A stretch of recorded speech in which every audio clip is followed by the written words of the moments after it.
On a mission from a planet around Sirius B, a spacecraft came hurtling through the stars. At its control interface was a panicking alien named Zune. Jostling its gravity levers and jerking them back with his three-fingered oily hands, strange alien symbols flickered across his face. The ground was getting closer and closer as he flails at the controls, thinking, "Of course, my luck, my last planet on my mission, and now I'm going to die in this fucking rock." Through his observation shield, the ground was speeding towards him, or vice versa. It felt like the whole world was about to crash into him, and it did. Pieces of broken craft shattered across the ground and went scattering across the divide. He opened up his eyes to see it was night on Earth, and still the lights were too bright to his perception. He squinted and tried to dim the lights from his vision, unable to make out any familiar shapes. He got back on his feet and tried to balance himself. The wreckage around him was all that remained of his ship. On a 1,000-day journey, he managed to catalog and update known information about planet life. This was his last location. He was supposed to take home an Earth sample and catalog any of the new species. But passing Mars, he found trouble with his telemetry devices. Gravitational stabilizers on board went offline. By the time Earth's moon was in his view, he knew he was in trouble. His home planet's entire surface were used to temperatures that barely exceeded 65. 69 was a record in most summers. Even with the sun not present in the sky, it was approaching 70 degrees. The once nutrient-rich ammonia that lathered his skin went from a cool liquid relief to an oily substance hugging against his skin. The familiar juices now constricting as another layer. His eyes began to focus on the wreckage around him.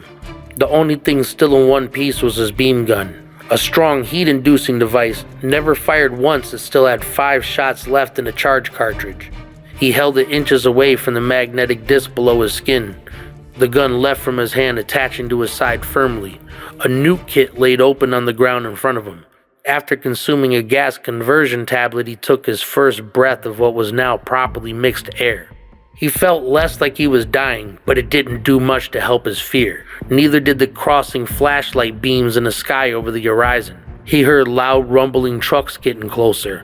Presently, there was voices rising in volume in the woods. He took shelter behind a nearby tree in the clearing. What were 10 people evolved into a crowd. Soldiers in military fatigues pacing around with their weapons at ease, scientists with various devices scanning for radiation, others at clipboards, ununiformed individuals inspecting the craft. The large cargo trucks started to crush gravel on their way up the road. The sound was peculiar to Zune. It reminded him of sheets of adhesive being drawn off of a surface. Clutching the bark, trying to hide himself the best he could in the shadows, he watched vehicles with grapplers slide around his craft and pick it up onto a hoist.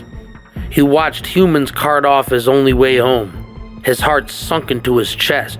"What the fuck am I gonna do now?" He thought to himself as he thumbed back the kill position on his laser. The charging sound drew the attention of the guards. All their heads shot in his direction. They lifted their guns to their noses and started advancing. Zune retreated farther back into the woods, quietly with his palms out to his side, stepping softly across the ground.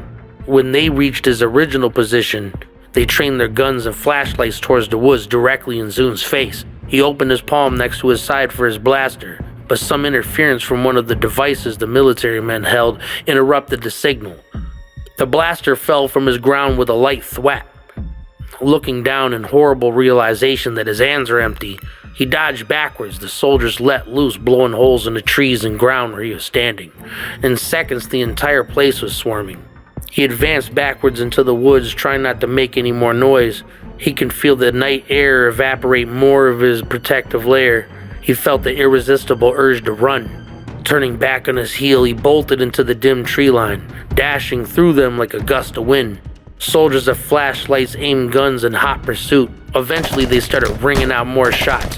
One blew through the tree bark next to him, one sparked against the stone at his feet. He jumped over a downed tree and slipped deep into its root system. He hid while he watched the guards march past his hiding spot. Zune was terrified and losing protective layers by the second. He wished he had looked around for replacement gel before he left the wreckage, but he decided he'd cuss himself out later for that. The soldiers passed in front of where he was at about 25 minutes ago, so he took his chances. He left his hiding spot heading straight in the direction he was facing. A mile on Earth felt like 20 on his homeworld. He could physically feel the sun rising towards the horizon, yet it was on the other side of the planet. He knew if he didn't get shelter before dawn, he was doomed. He saw faint light whispering through the trees ahead. Beyond the tree line was a small town. He gently declined the rocky slope, traversing the small grassy patch that divided the gap. He found a house with an open shed. Pulling the door shut behind him, he sat nervously in the dark. By now, the humans are in 8 different uniforms combing the woods and nearby houses. Helicopter blades broke the air above and spotlight cast their beams through the cracks of the shed, painting the scene around him in irony. Zune felt even smaller when he looked around him. The diversity of things in the room, he had no idea what their function was. But he remembered the documentaries about humans and some of their strange ways of using some of the chemicals. He saw containers ahead of him he recognized as acetone and ammonia. He mixed the 2 chemicals together until he reached equilibrium. All he needed now was hydrogen peroxide. Thinking on his feet, he looked up at the wall and seen a first aid kit. He didn't like the chances of finding what he needed inside, but he checked nonetheless. Maybe the universe didn't hate him after all. There was a half-used bottle in its contents. He added the final ingredient to the mixture and had nutrient paste in no time. He smeared it all over his body and took in the healing properties, closing the lids of his big eyes. The substance seeped into the pores that opened upon its application. The temperature suddenly rose 3 degrees around him. He felt the energy shift in the air. Then it was followed by loud explosions of wood, and he realized they were searching for him and they weren't friendly about it. He heard the impacts getting closer and closer. He started to feel them. The concussive wave of boot the door started echoing through the shed. He focused on his bioluminescent skin and tried to change the texture of it. Either lack of energy or the temperature in the room stopped this process, but it flickered between brown and green, back to the gray hue of his natural tones. The door in front of him exploded into splinters and he was blinded by their flashlights. Feeling naked and exposed all of a sudden, hands were all over his body, slamming him against the ground. Some men in big yellow suits carried a box over twice his size and placed it in front of him. He felt the cold contact of the ground leave his torso. Then he was slammed in the box, followed by the sensation of pure darkness. He felt the motion of being carried and soldiers spoke outside of the case. He heard their bass notes of their voice blending with the sounds of his pounding hearts. For the next 2 hours, he felt bumps on the road, and after being loaded into the military convoy, he started thinking, where are they taking me? Why are they so hostile? His race was deeply emotional, and this was a defining trait of their culture. He now realized the depths of his terror. Trembling, trying to keep his hands still in a clasp, the plastic binding started cutting into his oily flesh. Plagued with the thoughts of impending doom, he tried to remember home.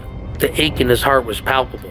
He thought about the ugly skies here and how the air smelled gross and toxic. His mind trailed through thoughts until memories of home were at last at his grasp. The vibrant colors and the familiar sounds of the wildlife, the warm embrace of his family, these thoughts flooded into his mind. Zune felt great longing of returning home and escaping the monotony of this foreign place. Back to flashing thoughts of Earth, the putrid smell of pollution that filled his nostrils when he landed, along with the disgusting gases in its air choking his lungs, harsh noises of machinery that spread pollution. On his many journeys to Earth, he couldn't help but to feel disgusted at this planet's inhabitants, the way they wasted it. His hatred for them grew to a new level at this moment. He sat in silence, confused with the memory of homes and disgust of Earth. The ridiculous thought that brought him back to reality was, I failed my mission and I'm gonna fucking die here. His despair rattled him. Silence consumed him. In the soundproof atmospheric generation unit, he started staring deeply into the darkness. It was all that was around him and in front of him. The blanket of shadows was not comforting. The foreboding moment that made his eyes close and his mind open was the flicker of the memory of purple skies and orange clouds. Dancing in the sunlight once more, the illusions placed themselves over shapes in the dark. The loud bang outside of the case brought him back to focus for a minute. But as the rhythmic motions reinvigorated his thoughts, instead of memories, he was reminded of a fact. In the days of the Mayans, 615 AD until his death in 683, ruled a king, Pakal the Great. One of his ancestors made the unfortunate mistake of crash landing in this kingdom. His captors revered him as a god at first, and so did Bakal. But one day they bathed the alien in molten gold. So deep in some pyramid in the jungle, there still holds the golden remains of one of his ancestors. He was brought back to reality by the loud clank of metal. The cargo hold gate was released and he was unloaded. He heard a crack and a small release of pressure. Light filtered through the crease in the lid, and forced out of his curiosity, he gently opened the door into an empty room. At first, only a mirror was reflecting at him. It revealed 3 men on the other side. One was a straight-faced man with stone-lined features. The other 2 looked rough, sweating out of their pores and their foreheads. This caused him to trail his eyes down to their hands, and they were rosy red. Blisters are climbing up his fingers up to his wrists. These were the men that apprehended him. He narrowed his eyes and locked them on the general, sending him a mind message. Free me from this prison. I wish you no harm. Why are you treating me like this? The man had no answer. Neither did he need one. He saw it in his thoughts. Less of an explanation, more like a collage of images that blasted against his mind like a broken dam. He saw the man's intentions, a man that dedicated his soul to his career and duty, much of his dignity stripped from him by his overseers. This heavily influenced his own sense of duty. Orders to him were as good as fundamental laws of physics. He would do what was asked of him without question. The man didn't reply. He simply flipped open a plastic flap, slammed his hand down, and held a button, causing the room's temperature to increase. Zune wailed in pain. Keep your thoughts to yourself, alien. What do you wish to achieve on my planet? Before he can get an answer, the floor became alive with an electrical current, turning his muscles into rigid bricks that glued themselves against his thin bones. When the electrical current stopped, he collapsed, feeling a level of exhaustion unknown to his kind. He used every drop of will he had left to lift his head. Darkness returned to claim him. When consciousness came back to him, he awakened to a bright light above his head. When 2 finally became one in his vision, he noticed he was on the operating table. Next to him was another stainless steel slab with a soldier, and on the other side another. Gaunt faces drained of life and twisted expressions of pain held in their grin, blisters all over their body. He himself started to feel anxious, trapped like a caged animal. He thrashed against his restraints, all to no effect. The bonds remained iron-tight against his brittle frame. The light above his head flickered once, twice, then it was out altogether. Following the oncoming setting of darkness was the red lights in the hall that lit from backup generators. A dark-haired man approached the gurney, low to the ground in a sneaky posture. You don't have much time. Take this. The human slapped a plastic card down on the gurney and sliced away the wrist restraints, leaving the knife behind for him to do the rest of the cutting. The door blasted open and swung shut. Loud footfalls repetitively pattered against the floor. He wasted no time cutting himself free. Zune jumped off of the 5-inch high bench and almost broke his ankle. No time to feel pain, he booked it in the same direction as the human.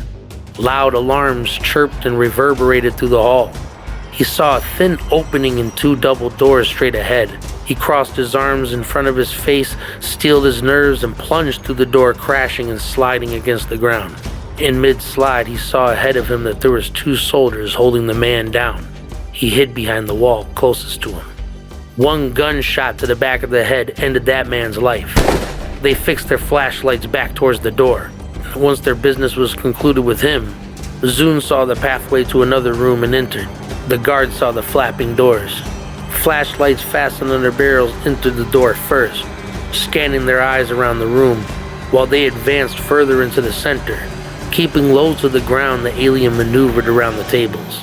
He timed the swinging of the doors, and on one of its openings, he passed through. Once in the hallway, he felt extremely lost. He closed his vision once more and opened his mind, stripping away layers of wall around him in his mind's eye. He saw the quickest way to the exit was straight ahead and the left. Approaching the double doors, he reached for the plastic card the human gave him. He pressed it against the slab, and a red light turned to a green light, and the door disengaged its locks. Shoving the door open, he had a clear sight of the runway. A plane was being guided to it, and it felt like the best time to move. He looked over the chain link fence and saw a grassy hill. He waited for the passing spotlight, slipping past the plane and the soldiers guiding it, scanning the plastic card in front of the gray box once more. It shifted from red to green. The guard nearest to the gate heard something on his walkie-talkie. A yelling voice chirped through the distortion. The words brought all the soldiers' attention to the gate. Zune closed his eyes and focused on the skin's texture again. This time he mustered a few seconds of camouflage masking his solid presence from the passing beam of the lights. They washed over and around him. He wasn't spotted. At this, his dual hearts throbbed a little less intense. He waited for the light to continue its revolution before finishing the climb. The warmth of the passing day still present underneath his palms. At the top, he got on his knees and clutched the soil, bringing himself to a higher emotional state. His people's intelligence had millions of years of advancement. Their emotional status is what made them evolve more. In later times of their development, they gained the ability of telekinesis. This drove countless innovations that pushed them over the margins. Here on this green planet, he saw these attributes are a setback. He heard a familiar buzz whoosh across the canopy. A small flicker of hope passed through his mind. Flashlight beams grazed the trees above Zune. His little muscles felt so overworked. Humans were 5 times bigger than Zartha's. He felt hyper-aware of every single sensation of his surroundings. He recalled the gravitational forces on his body and the sensations of moving during his capture, and quickly calculated the amount of miles and direction in which he came. His measurements were much different than humans, but they were nonetheless more accurate. He put his fingers against his head, closed his eyes, and sent an emotional wave into space. He felt it clash against the leaves of the canopy, pushing past the small branches in between the leaves, mingling with the oxygen in the air above, and spilling into space. Nearby birds seen this in a trance-like state. To them, it looked like fountains of energy spilling into the cosmos. Every now and then, green patterns flickered through it. The birds took this change as an omen of fear. Correcting their course caused Zune to fully appreciate the distance he would have to travel. If the recovery pilot did not sense him, he'll be forced to travel there by other means, and that could get hairy. In the clearing ahead, he saw the slope of a hill. The soldiers behind him were closing in and he had no choice. He went through the small clearing and banked right up the grassy slant, clawing the wet grass and morning dew, step after step making little progress and slipping along the way. He eventually made his way to the top with the soldiers 100 feet behind him. With every bit of his willpower and emotion, he changed his skin again. Once they passed his position, he continued up the slope. When he finally reached the top, there was a small cluster of trees. Once more, he dug inside of himself and let all of his emotions free. For miles around, animals scattered in every direction away from him. This got the humans' attention. They quickly deduced his location and started running back. As the beams of their flashlight broke the tree line over the horizon, he saw his recovery ship, sending scanning infrared beams at the ground, looking for Zune. Gunshots crackled in the midnight air, smacking against the dirt and off the solid bark of the trees. The ship was alerted to the gunfire, and in the space between a blink and a tear, the glorious presence of the UFO cast a shadow on the ground encompassing the entire area. The humans lifted their gazes and their guns. They melted into puddles of metal in their hands. Their bodies lost weight until they smacked against the surface of the ship in a bloody splat. That was the only noise heard in the forest for hours after that. Wildlife in every direction were scattered and most likely not to return for months. The gravity around Zune's body decreased until he was weightless and floating to a familiar light, a beautiful light, in hues his black eyes took comfort in. The cold mist coming from the ship soothing his pains and aches of his body. A single ant on a blade of grass nearby watched as Zune's silhouette evaporated in a magnificent light. In between the flap of a nearby moth's wing, there was nothing but stars in the night sky.